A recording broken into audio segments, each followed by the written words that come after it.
लोकसभा का चुनाव अब हमसे 5 दिन दूर है। 5 दिन बाद देश एक ऐतिहासिक फैसले की ओर बढ़ रहा है। आने वाला 5 साल भारत का भविष्य किन हाथों में सुरक्षित है।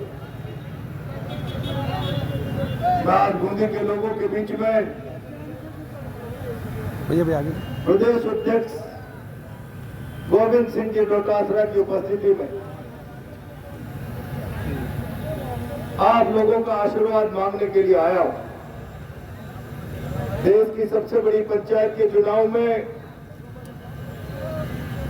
कोटा बूंदी के पंच के लिए डोटासरा जी ने मुझे राहुल जी, सोनिया जी, प्रियंका जी, खड़गे जी की सहमति से यहाँ का उम्मीदवार बनाया।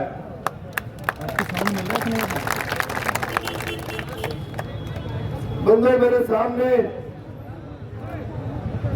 लोकसभा के अध्यक्ष भारतीय जनता पार्टी के उम्मीदवार।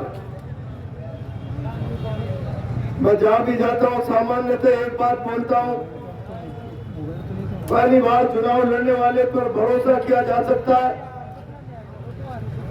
और जब 5 साल बाद वो व्यक्ति दोबारा चुनाव लड़ने आता है तो उसके कर्मों की किताब जांची जाती है, उसका हिसाब किताब मांगा जाता है। मैं आज बूंदी के बीच में कहना चाहता हूं, बिरला जी को आपने 10 साल सांसद के रूप में देख लिया और मैंने कैंडिडेट बनते ही बिरला जी को चुनौती दी। बिरला जी, अब जनता के बीच में मोदी और मंदिर का मुखौटा हटाओ और 10 साल के अपने कर्मों का हिसाब किताब लेकर मैदान में आओ।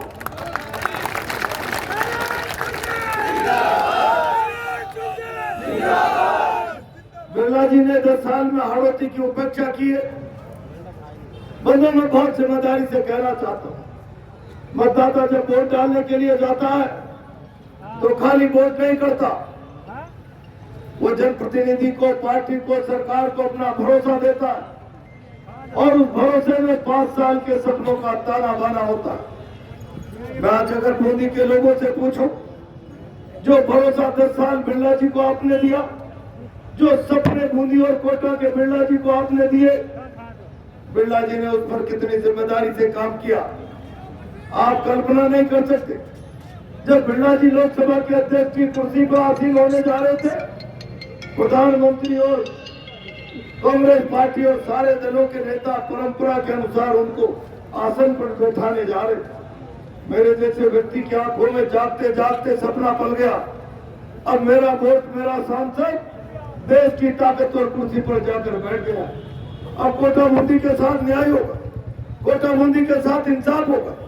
मैंने सपना देख लिया जागते जागते। अब केसुराई पाटन बूंदी का शुगर मिल, जिसकी 20 सालों से किसान चालू करने की मांग करते हैं, बिरला जी कई बार वहां पर जाकर वादे करते हैं, अब तो वो ताकत में आ गई। मेरे ख्याल से शुगर मिल की चिमनियां धुआं उगलने लग जाएगी। मैंने बेवजह सपना देख लिया, हिंदुस्तान का बड़ा कारखाना जेके जो बंद पड़ा है, बंद होने के कारण 153 लोग आत्महत्या और हार्ट अटैक से मर गए, जिनके बच्चे सेंट पॉल सोफिया में पढ़ा करते थे, आज मूंगफली के ठेलों पर काम कर रहे। मुझे लगा कि बिरला जी ताकत में आ गए, अब तो जेके की चिमनियां धुआं उगलेंगी। हमारी औद्योगिक नगरी की छाप पर जो ग्रहण लग गई, 50 उद्योग बंद हो गए। अब तो प्रधानमंत्री के माथे पर बैठने वाले बिरला जी हमारे अपने वोट है, हमारे सांसद है। मित्रों, क्या हुआ? एक फैक्ट्री चालू नहीं हुई, किसी एक फैक्ट्री की चिमनियों ने धुआं उगलना शुरू नहीं किया। एक फैक्ट्री की चिमनी ने धुआं उगलना शुरू किया जिसका नाम केवल नगर फैक्ट्री है और भरत सिंह जी लिखते हैं उसका मालिक कौन? सबका मालिक है। मैं सबके मालिक से कहना चाहता हूँ, सबके मालिक, तुमने 10 साल इस हाड़ौती की जनता के विश्वास के साथ धोखा किया, तुमने इसके अरमानों पर पानी फेरा।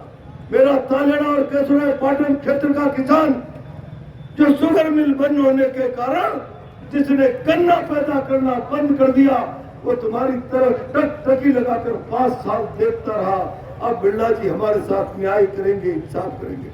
बिरला जी, आपने मेरी हाड़ोती को निराश किया, और इतना ही नहीं, मैंने तो अभी बिरला जी से कहा, आप 10 साल का लेखा जोखा लेकर मेरे साथ चलिए, अपने चाल चरित्र चेहरे पर चुनाव लड़ने का प्रयास करिए।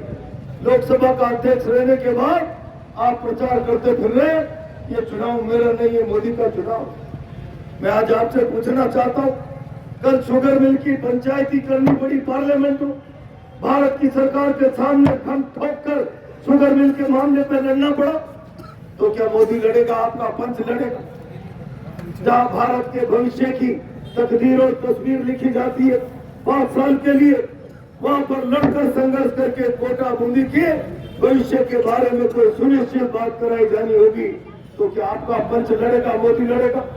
लेकिन चोर की दाढ़ी में तिनका, अपना चेहरा दिखा नहीं सकते बिरला जी।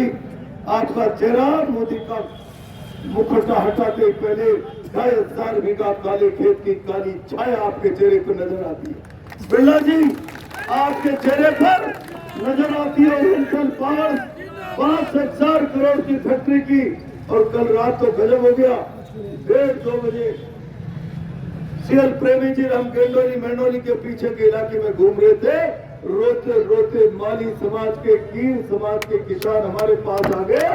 1300 बीघा जमीन पर कब्जा, 1300 बीघा और 50 किसानों के खेतों के रास्ते बंद कर दिए, मजबूर कर रहे, या तो कोड़ियों के दामन में बेच दो या फिर तुम रोते रहो। बिरला जी, मेरी घाड़ोती की जनता ने आपको ताकत इसलिए नहीं दी थी, अन्याय करो, अत्याचार करो, ताकत दी थी न्याय और इंसाफ करो, और घबरा कर मोदी जी के पास भाग गए। जब मैं धाड़ धाड़ कर बोल रहा हूं, कोई जवाब देने की स्थितियां नहीं है, तो मोदी जी तो नहीं आए, आज अमित शाह जी आए थे, और अमित शाह जी आजकल नेता नहीं बचे, भविष्य वक्ता हो गए। वो कहने लगे, एक बात बता दूं, 12 की 12 आ रही है।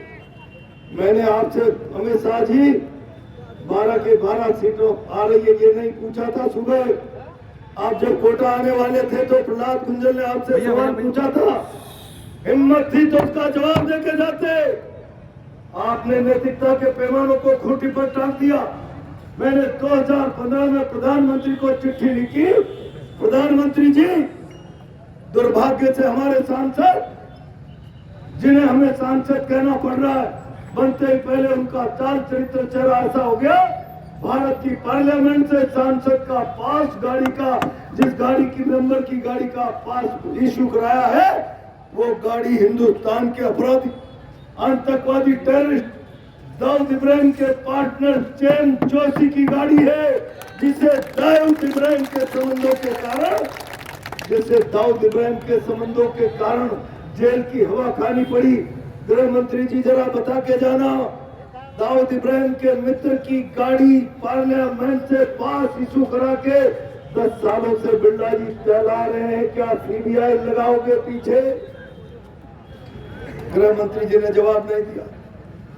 मैंने दूसरा सवाल गृह मंत्री जी से पूछा, गृह मंत्री जी आप कोटा आ रहे, हमने कल भाई नरेश मीणा से पत्रकार वार्ता की थी, बता था कोटा के अफोर्डेबल हाउसिंग कंसुआ में जहाँ गरीबों को मकान सरकार राहत पर देती है, और कुन्हाड़ी में 2 कंपनियों का रजिस्ट्रेशन हुआ है, छोटे छोटे गांधी ग्रेड टाइप के मकानों, और दोनों कंपनियों को 300-300, 400-400 करोड़ के रेती के ठेके आवंटित हुए। कौन है उन कंपनियों के पीछे? आपने सारे देश में लोकतंत्र के मुंह पे ताला लगाने के लिए, लोकतांत्रिक तरीके से लड़ने वाले लोगों के मुंह पर ताला लगाने के लिए ईडी सीबीआई का बेजा इस्तेमाल कर रखा है। मैंने आज सुबह पूछा आपसे, आप में पारदर्शिता है, नैतिकता है, ईमानदारी है, तो अमित शाह जी आज दोनों विषयों पर घोषणा करके जाना, दाऊद के मित्र की गाड़ी सांसद क्यों यूज कर रहा है, सीबीआई इंक्वायरी कराओ, और उन 2 कंपनियों को जो गांधी गृह के मकानों में है 400 करोड़ के मालिक कैसे हो गए? एक बार उनके घर पे भी ईडी भेज दो। आप तो बहुत ईमानदार हो, बहुत दावे करते हो, बेईमान कुछ जेल में कुछ गोयल में। अमित शाह जी, क्यों बोलती बंद हो गई? कुछ बोल के जाते, आपकी नैतिकता खूंटी पर टक गई।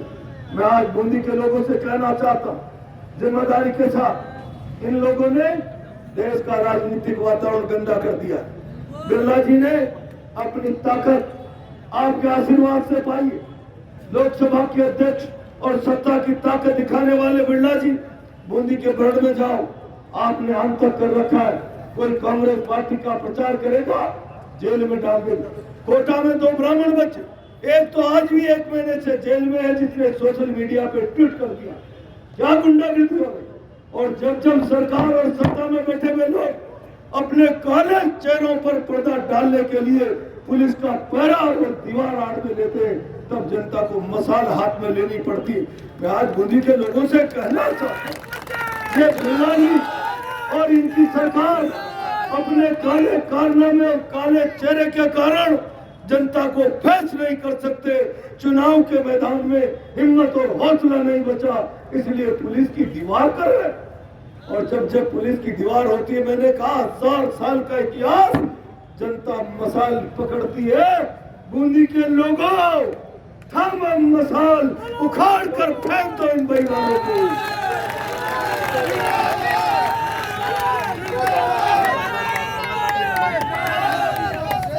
मैं आपको डॉक्टर आसरा जी की उपस्थिति में वचन दे रहा, आपने भरोसा दिया और संसद में पहुंचाया। आपके भरोसे की कीमत अगर हमारी जान की बाजी भी है, तो आवाज देके देखना, सीना तान के मिलेंगे, पीठ नहीं दिखाएंगे। बहुत बहुत धन्यवाद। आदरणीय गोविंद सिंह जी को लोग करेगा, आए और हम सबका मार्गदर्शन करें।